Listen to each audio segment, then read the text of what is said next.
Tu le savais? Hier, le 28 octobre, l'ouragan Melissa, de catégorie 5, a frappé le sud-ouest de la Jamaïque avec une force dévastatrice. Les vents ont atteint près de 295 km/h, l'une des tempêtes les plus puissantes jamais enregistrées dans l'histoire des Caraïbes.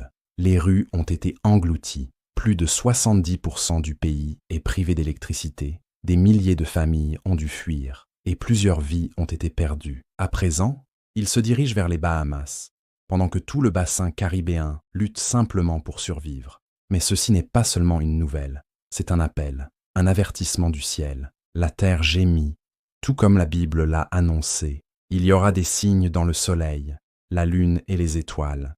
Et sur la terre, les nations seront dans l'angoisse, à cause du bruit de la mer et des flots. Dans l'Apocalypse 7.1, il est écrit que 4 anges retiennent les vents de la terre, jusqu'à ce que les serviteurs de Dieu soient marqués du sceau. Et aujourd'hui, alors que le vent se déchaîne, la création elle-même parle, et elle nous rappelle que le Christ revient bientôt. Ce n'est pas un temps pour avoir peur, mais un temps pour revenir à Dieu.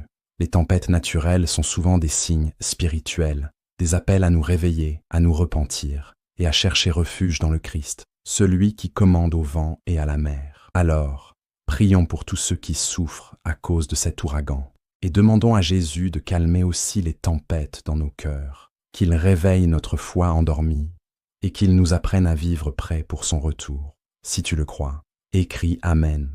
Prie avec moi pour ceux qui souffrent, et tourne ton cœur vers le Christ, car avec lui, aucune tempête n'a le dernier mot. Et si tu veux te préparer pour le retour de Jésus, rejoins notre groupe d'études bibliques chaque soir sur WhatsApp. Envoie-moi un message sur WhatsApp, numéro affiché à l'écran, ou clique sur le lien dans ma bio.